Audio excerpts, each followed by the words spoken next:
Hey, I'm Kyle from Drive Wheaton TV with another quick tip. I'm going to go over why it's important to routinely check and replace your engine air filter.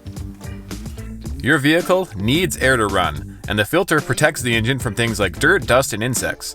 If it gets too dirty, it can affect performance, fuel efficiency, emissions, and even your engine life, so it's important to replace it when the time comes. Like any filter, make sure you get the one made for your make and model of vehicle. The wrong filter won't fit or work properly. You can buy disposable ones or pay a little more for a reusable one that you can wash and then put back in. The location will vary depending on the vehicle, but generally the engine filter is near the front by the grille. You can always check your owner's manual if you're having trouble finding it. To get to the filter, you'll need to remove the filter housing. Some will have screws or bolts, while others will just have a few clips that you need to open.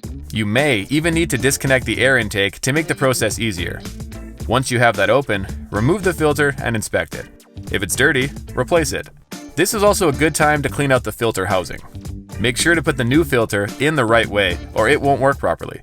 Close the housing back up, and that's it. You've replaced your engine air filter.